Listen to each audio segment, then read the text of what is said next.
I would rather have a solution that I can get 90% of the marketplace to get an 80% win rather than have 5% of the marketplace get a 100% win. I slept like a cherub, which is a small angel baby, last night. My gosh, I feel like a human being. And so I wanted to bring you a question that Layla asked me yesterday, and I thought that would be a good podcast topic. She was like, what would you actually do? Like right now, you're like, well, like if you were, roll back the time clock and this had happened when we had our 6 gyms, like what would you do to approach this, and what would your play be?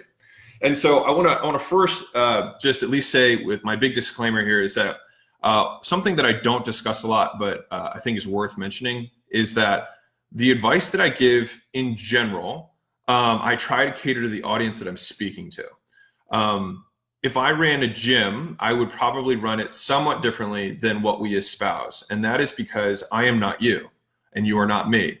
And so I would rather have a solution that I can get 90% of the marketplace to get an 80% win rather than have 5% of the marketplace get a 100% win.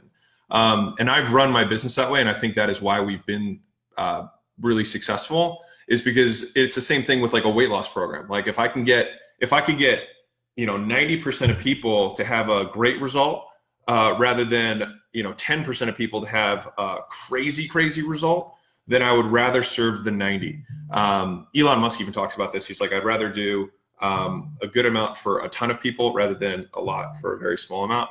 And so we've taken the same approach in terms of how we, like when we make offers, all my focus is like, how can I make the best offer that anyone can sell, right? How can I make a sales process that's so easy anyone can do it? Not necessarily like for me, I'd be selling high ticket over the phone all day long, right? But a very small segment could actually do that successfully at scale. So that's my first disclaimer. Now, that being said, this is exactly what I would do if my gyms, were in the midst of this, COVID stuff. So first off, I would get out of the leases that I have. Now, independent of because there's some people who are like, well, we're going to get out of this sooner, we're going to get out of this later. I have no idea. But what I know is just opportunity. If I have the opportunity to flip my facilities in an environment where I'm being encouraged by both government and my clients to make the flip and remain open, then I'm going to take that opportunity and flip to a more profitable model, right? Like we're being given permission in this instance to do that with zero repercussions. It's even being encouraged. And so the first thing is I would take all 6. I have my recurring base of members, and I would flip them to remote. Now, then I would try and cut all of the rent for each of those locations, maybe even get out of the lease. I would likely just try and negotiate 3 to 6 months of free rent, see how it shakes out. But likely, this is what I'm saying I would do. You don't need to do this. All right. I'm saying like, this is how I would play my cards. All right. And so what would happen is, let's say each of those gyms is at 30,000 a month, right? In recurring, just EFTs, not front end cash flow, nothing else, not supplement, just like they're doing 30,000 a month. Cool. So now I've got 180,000 a month that I have in recurring. Now let's be realistic. Let's say 25% of those people drop off because it's not an owner-operated facility. I've got staff. They don't care as much. They're not rubbing bellies and kissing babies the way I would if I were in a single location. And so let's say I lose 25%. So that means I lose roughly 45,000 off that. I think. No, 40. Yeah, right. 40-ish, right? So I lose 40,000 off that. So now I'm down to like 140-ish or 135 per month. That's my recurring none. Okay, there's a lot of cash there. All right. Then I would take my best trainer at each facility, the guy or gal who cared the most, who was the most engaged with members, who was the most upbeat, the most positive, and truly cared about keeping them. And I might have to take 2 at each facility if there's too many for one person to handle. That's fine. The rest of my personnel would be considered non-essential because in this new model, they would not be able to provide value. All right. That's what I would do. All right. So let's say we got 6. That means I've got 12 staff that I'm keeping on to maintain $135,000 in recurring revenue per month. Now, let's say conservatively, I pay each of these people $3,000 a month, right? To stay at home. Now, that's a great, for some of these guys, that might actually be a big pay jump from what they were doing in person. Cool. So now they're making $3,000 a month, staying home to just provide accountability. All right. That is it. So big thing here. Now, like at Gym Launch, what we're doing is we have so I'm kicking this off today. Starting on Monday, we're running 16 remote workouts per day, basically every hour during the normal workday. There's going to be a class that's being held, and that way all of our gyms can cut their overhead and just have all of those workouts as fulfillment for their online clients, right? And so now they don't even have to staff that stuff. It's already being taken care of centrally by all of us, so all of our gyms can participate in that, cut their overhead even further, right? Now, rewind, back to the 6 gyms. So step 1, I'm going to get out of the leases that I can because right now you have a pretty good opportunity to be able to break leases and or at the very least get 3 to 6 months of free rent right now. So that's 1. 2, I would flip my recurring revenue into remote, which would be nutrition and accountability primarily. I'd have the workouts that are being done. If I have 12 trainers, I can say each of you guys are responsible for 1 workout a day. That's it. So that's 1 every hour. And that allows all of my people to participate in a session at any given time.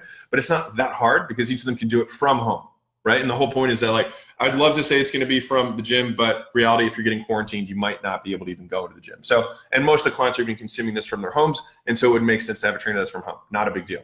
So that's what I have on the workout part.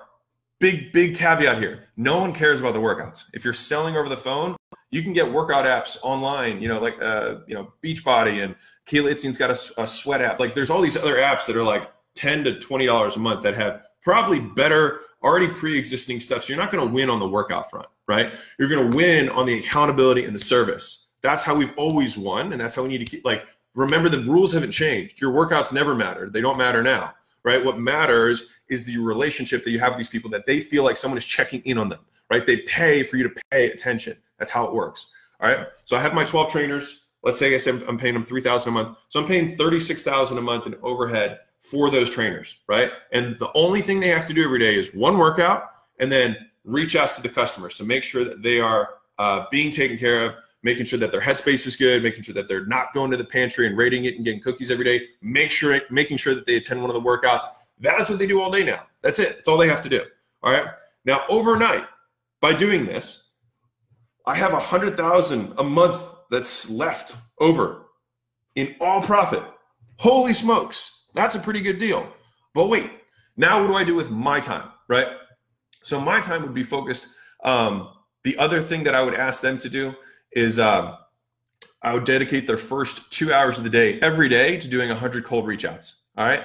They want to pay for themselves. Cool. 100 cold reach outs. What you do is, if you have someone who's interested, you book them on my calendar. I'll close them. All right. So I'm going to fill my day up with appointments that my team, my 12 people doing reach outs, are going to set for me. All right. And then I'm going to close. Beyond that, I'm going to start turning on cold traffic, and I'm going to run, because right now in this hypothetical environment, which is the real environment currently, lead costs are like 50% to 75% off. It's nuts, right? I've never seen anything like this. It's crazy. And so we would be scheduling phone calls to sell. And so my trainer's day looks like this. First 2 hours of the day, all they're doing is doing cold reach outs. They get their daily 100 in. You give me 100 reach outs, that's what you owe me. All right.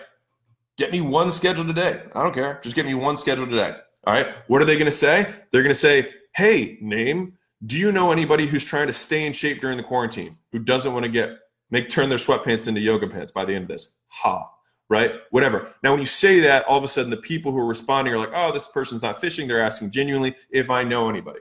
Right? And now more than ever, people have a lot of goodwill that they want to help out other small business owners. Like, that is definitely the zeitgeist of this moment. Zeitgeist, a German word for the general vibe of an era. Anyway, so people are trying to help out small business owners. So if you're asking like that, you're not even soliciting them. You're just saying, hey, do you know anybody? And a lot of times they'll be like, I'm trying not to lose weight. Perfect. Or gain weight. Perfect. Let's get you booked for a call. We have a totally remote thing to make sure that you stay healthy, etc. Right? So their first 2 hours, they're doing the daily reach outs.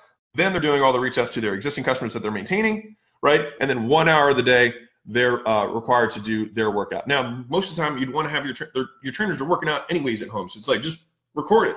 Like, have fun with it, right? And then that way, all of my people can actually have more sessions than they ever had in person. So I'm adding value than from what I used to have. They have more availability than we've ever had.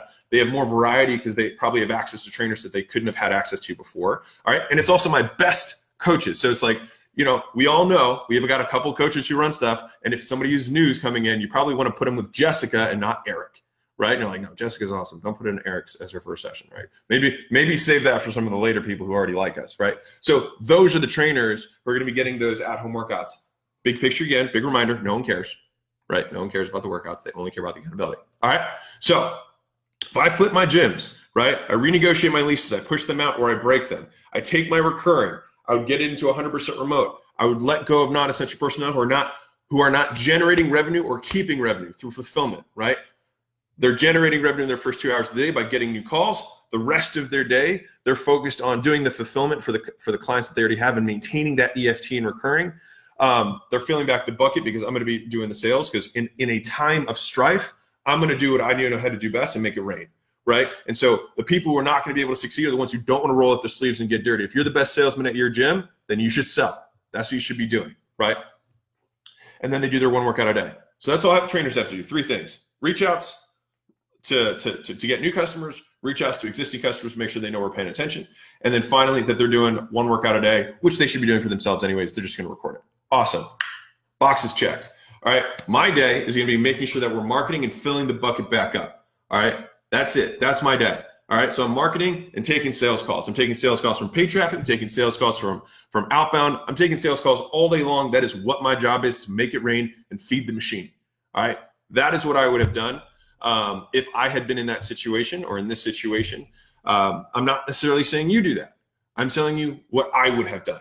And that would be the play that I would do, because it would give me permission to overnight transform 6 facilities into one massive recurring revenue stream that's 100% remote, that is way higher profit margin for fulfillment. And I will say what I said yesterday, but I will say it again, so hopefully it sinks in, is that just because this has changed does not mean it's bad, right? 8 months ago, I walked through all the math about why having a remote fulfillment is a better solution. There's a reason people like going online, right? There are better margins, right?